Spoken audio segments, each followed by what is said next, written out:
Mengenal sosok Meriati Ruslani, istri Jenderal Hugeng ulang tahun ke-100 didatangi Megawati dan Kapolri. Presiden kelima RI sekaligus Ketua Umum PDIP Megawati Soekarnoputri berkunjung ke kediaman keluarga ex-Kapolri Jenderal Hugeng Iman Santoso, Senin, 23 Juni 2025. Dalam kunjungannya itu, Megawati yang ditemani anak sekaligus Ketua DPR RI Puan Maharani bertemu dengan istri Hugeng, yakni Meriati Ruslani. Kedatangan Megawati disambut oleh Kapolri Jenderal Listio Sigit Prabowo beserta perwakilan keluarga dari Jenderal Hugeng, yakni Krisnadi Ramajaya Hugeng. Dikutip dari siaran pers yang diterima Kompas.com, Megawati mengucapkan selamat ulang tahun yang ke-100 kepada Meriati.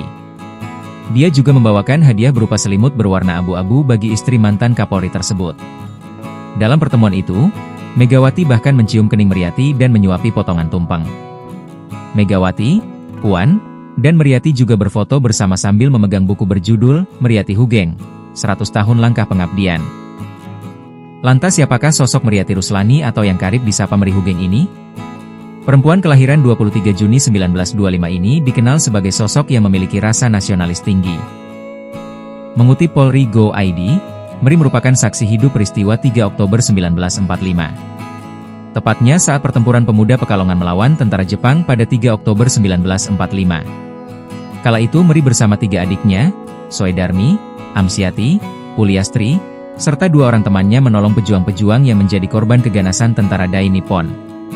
Meri mengatakan, mereka bergerak dari Jalan Imam Bonjol saat menolong pejuang-pejuang yang menjadi korban dalam pertempuran tersebut.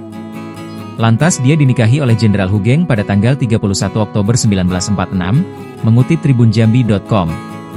Perjalanannya mendampingi sang suami, membuat Meri telah memiliki segudang pengalaman.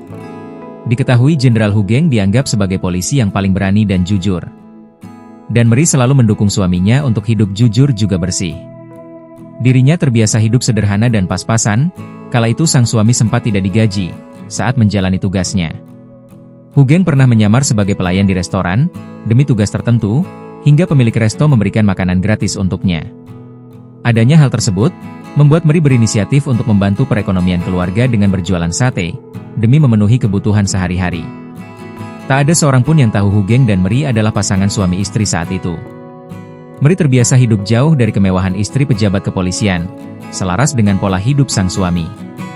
Saat pindah ke Jakarta, Meri dan Hugeng juga sempat tinggal di garasi mobil seorang kerabat. Lantas setelah menjadi perwira, Hugeng tetap hidup pas-pasan. Untuk itu istrinya, Meri kembali berusaha mencari tambahan uang dengan membuka toko bunga di garasi rumah dinasnya. Toko bunga itu ternyata cukup laris dan terus berkembang. Tapi sehari sebelum Hugeng dilantik menjadi Kepala Jawatan Imigrasi, kini jabatan ini disebut Dirjen Imigrasi, tahun 1960, Hugeng meminta Meri menutup toko bunga tersebut. Nanti semua orang yang berurusan dengan imigrasi akan memesan kembang pada toko kembang ibu, dan ini tidak adil untuk toko-toko kembang lainnya, jelas Hugeng kala itu. Ia rela menutup toko bunga yang sudah maju dan besar itu. Hingga akhirnya Hugeng diangkat menjadi Kapolri kelima pada tahun 1969. Dan Meri menjadi sosok istri yang setia mendampingi sang suami hingga akhir hayatnya, di mana Jenderal Hugeng wafat pada 14 Juli 2004. Download Tribun X sekarang, menghadirkan lokal menjadi Indonesia.